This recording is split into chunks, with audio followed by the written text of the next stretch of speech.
নমস্কার। সেদিন ছিল ছুটির দিন একটা। তো ছুটির দিনের ব্রেকফাস্টে ছিল উপমা আর ডিম ভাজা। আর উপমাটা আমার শাশুড়িমা খুবই ভালো বানায়, একদম ঝরঝরে। আমি এতটা ভালো পারি না।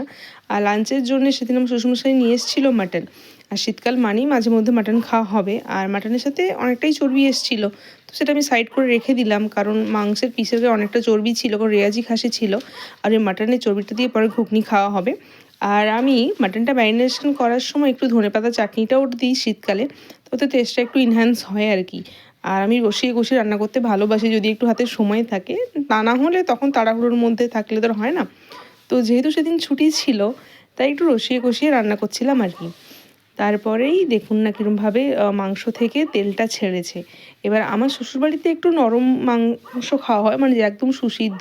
কিন্তু আমার বাবার বাড়িতে আবার একটু শক্ত খাসির মাংস খাওয়া হয়। তো বাবার বাড়িতে কুকারের মাংস এরকম কেউ পছন্দ করে না। কিন্তু এখানে সুসিদ্ধ করার জন্য আমাকে কুকারে করে রান্নাটা করতে হয়। তো সেদিন এই যে ধনেপাতা দিয়ে রান্নাটা কমপ্লিট করলাম। আমি কুকারেই লাস্টে করেছিলাম, কারণ সুসিদ্ধ না হলে হবে না। আর গ্যাসে তো কাঠের জালে হলে একটু অন্যরকম হয়। আর তার সাথে যে থালা সাজিয়ে বসে গেছি, সাথে একটু লোটে মাছের ঝুড়োও ছিল।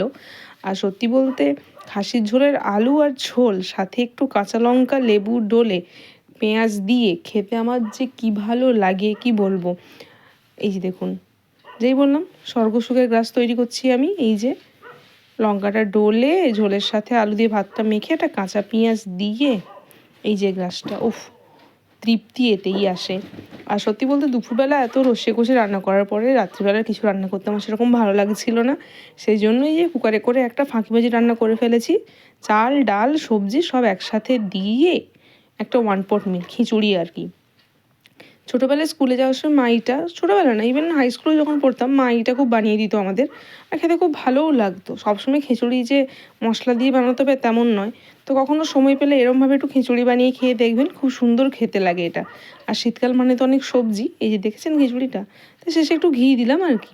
আর সত্যি বলছি বন্ধুরা, আপনারা দেখেছেন আমি ফুলকপিটা কত বড় বড় করে দিয়েছিলাম, কিন্তু একটাও ফুলকপি ওর মধ্যে গোটা ছিল না। একটা ফুলকপি খুঁজেও পাইনি, শুধু আলু আর গাজরটাই খুঁজে পেয়েছিলাম। আর এই যে আবার একটু কাঁচা লঙ্কার আচার দিয়ে, চানাচুর দিয়ে, কাঁচা পেঁয়াজ দিয়ে খেয়ে নিলাম। তো আজকের মতো এটুকুই। টাটা।